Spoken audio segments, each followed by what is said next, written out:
Welcome to week 2 of our New Testament introduction class. I want to start by thanking you for your engagement in the first week. A lot of changes in all of our lives, I understand. Some of us just trying to find a reliable place to study at home. And so I know you're grappling with a lot, and I appreciate your effort as well as the earnestness of the discussion when I know that our minds are full of a lot of concerns, grieving in a variety of ways. And of course, I want us to keep that experience that we're having before us and not push it necessarily to the margins, since the New Testament is about the presence of Jesus in the face of the disease of the world. And that includes, as we're seeing now, something like a pandemic, but also the social and psychological conditions of people's lives that make a pandemic what it is in terms of the harm that it causes and the resources of resilience that we might have to endure it together, and to learn from it and to grow stronger even through it. So I think it's probably clear to you by now that our attempt to look into some of the particular testimony about the hope of the Messiah, the hope for the future of the people of God and for the whole world,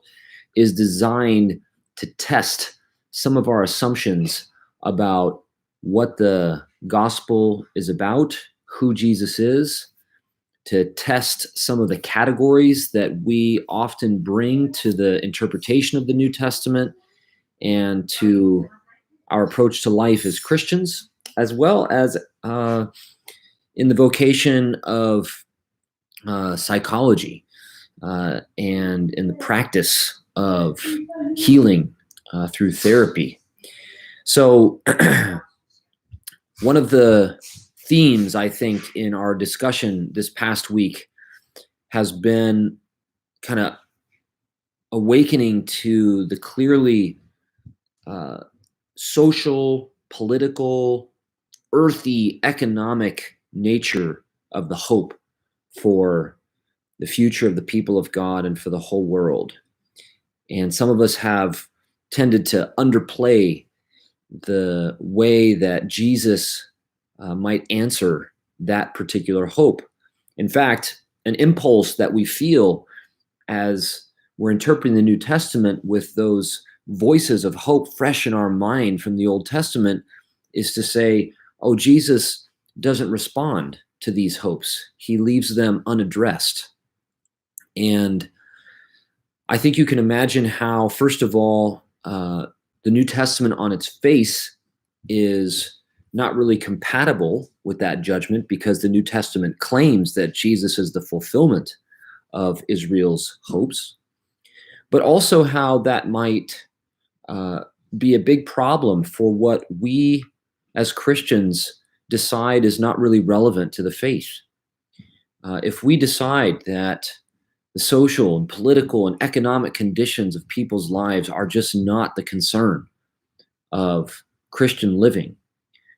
then we will be practicing a very poor faith indeed, and one that probably is reinforcing the oppression of people in those conditions of life rather than working at addressing it. This has all kinds of implications as well for psychology as we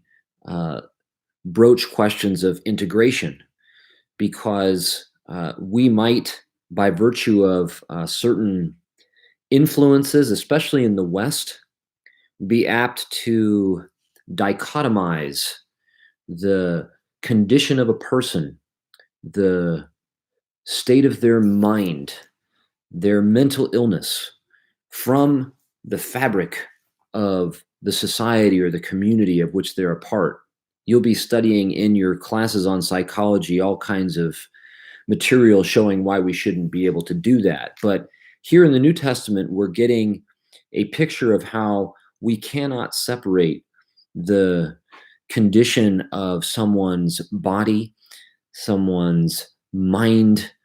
from the whole fabric of life in community that they are a part of. And that whole fabric is the concern of Jesus, and therefore our concern as people committed to following Jesus.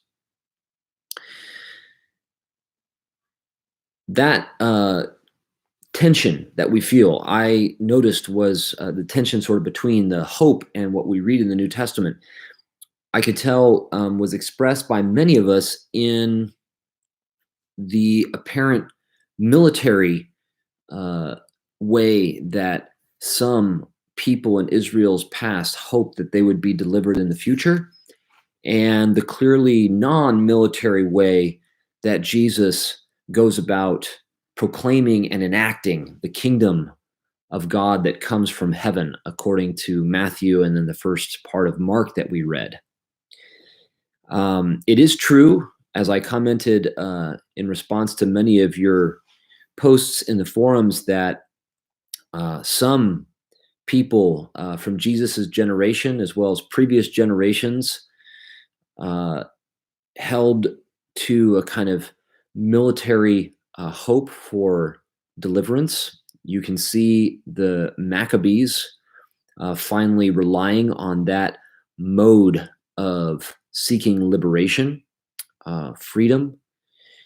But I think that it would be a mistake to overly generalize that as the nature of the change or hope that the people of God had. As hopefully you were able to see, some of you definitely emphasize this in books like Isaiah and Daniel that we studied. The hope that was cultivated for the future is manifold, and in some ways, not something that can be achieved by violence, not least because the hope that is to be fulfilled is for a peace that is free of violence. So hopefully part of what we're doing here is beginning to scrutinize perhaps the limits of our own imagination, where we jump to the conclusion that kingdom, freedom from oppression, uh, relative material stability, even psychological wholeness depends on a political change that requires military violence. Hopefully, you're beginning to see how the fabric of people's lives is, in fact, the product of all kinds of things and subject to powers that are not necessarily related to military kinds of violence. Just think, for example, about what we are enduring in the present with the crisis of COVID-19. I trust you're beginning to see how this spreading disease is producing massive change, not just in the way people are quarantined, but it is forcing out into the open all kinds of needs for different political approaches, forms of organization, different economic priorities. And this is all happening without any armies marching around. The disease is doing something to the fabric that is bringing certain things to light, exposing certain vulnerabilities, and in the course of that, of course, causing a great deal of harm. But my point is just that this disease illustrates how something that is non-military can produce massive change in the way that a society is organized, what its priorities are, how people experience their lives in the wake of it. And we want to be open to analogous ways in which forces that sweep through a community or a society that are not necessarily military forces can dramatically change it, transform it. And when those forces are positive in terms of revealing justice from God, exposing injustice, performing a kind of work of peace, then the changes that they can produce in terms of healing are profound. And that, I think, we'll find is the sort of power that is at work in Jesus, according to the New Testament. And so, in some ways, the problem with military violence is not that it's too powerful, according to Jesus, to bring about the kingdom that his people hoped for. It is that it is not powerful enough. As we turn to the matters before us this week, we're going to be focusing on two primary questions. One is one that has already been introduced, and it is the Jewishness of Jesus. How does taking the Jewishness of Jesus seriously inform our interpretation of the New Testament, our sense of who Jesus is, and what it means to be Christian, what it means to follow Jesus as community and as persons? The Jewishness of Jesus is incredibly complex, and there is a lot at stake in that question. There's no simple answer, you might say, to what it is that makes Jesus a Jew, or what is entailed by his being a Jew. But it is a flashpoint of historic debate, injustice, especially by white Christian colonialists, and holds a great deal of importance for our ability to interpret the New Testament well and to live as people committed to following Jesus in a way that's faithful to him. There's a variety of integration questions that are pregnant in this question of the Jewishness of Jesus, because how New Testament teaching relates to psychology, I think,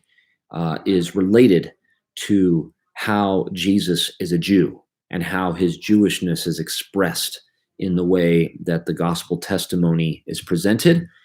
and how that the interpretation of that testimony has often been poor, including psychologically poor, precisely because of its tendency to repress the Jewishness of Jesus. So lots for us to explore there. I'm looking forward to that. And the second key question that we'll be focusing on, or topic for this week, is how to read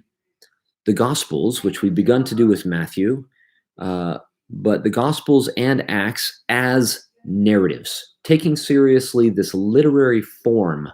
of narrative in the way that we interpret Matthew, Mark, Luke, John, and Acts. We'll be focused on the Gospel of Mark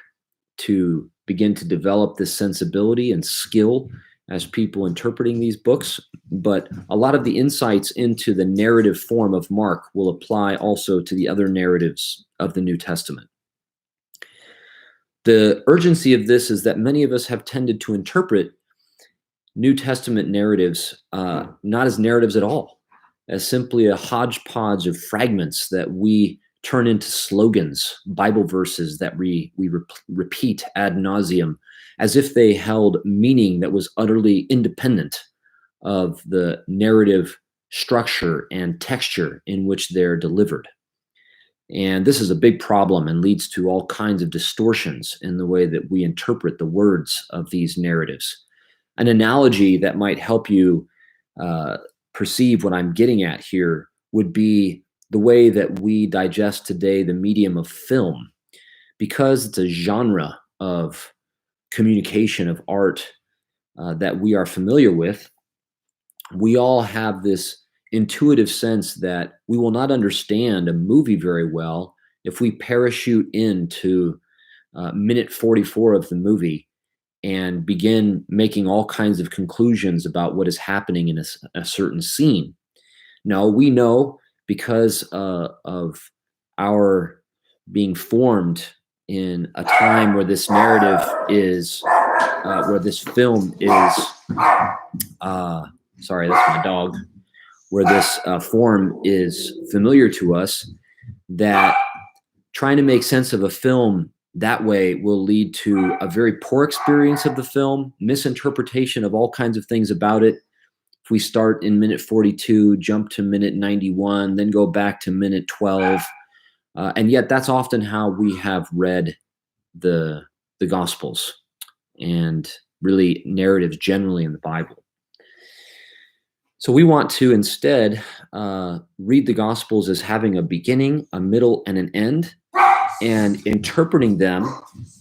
as composed of what we might think of as a sequence of scenes, so that you have to understand how the scenes relate to one another to make sense of what's happening in any one of them. So, a lot of our challenge for interpretation of Mark, and then again next week in John, is going to be about not just what is happening in this scene, but how is what is happening in this scene, how does it mean what it does because of where it comes in the story? So, doing justice to where something is taking place in the narrative as we interpret what it means, how it speaks to us, how it presents Jesus to us, who it tells us Jesus is, and all kinds of other things that it will communicate to us. So, taking the narrative form of the Gospels and Acts seriously, I would say, is one of the fundamental tasks that we have in introduction of the New Testament to people of our time who are accustomed to reading these narratives and really the rest of the Bible in just little fragments of verses, and thinking that that way we will be able to understand well what it has to say. Looking forward to the conversation. Our video discussion groups have already begun, and I'm excited about the potential of those going forward. Hope that you'll be able to join one of those as you're able in this second week, and also to continue to develop the conversation that we're having in the response forums as we try to digest the material together and draw all kinds of insight from it about how we are called to live as Christians, and for many of us, how we're called as Christians to practice psychology. So hope you have a good week, and we will be in conversation. Looking forward to it.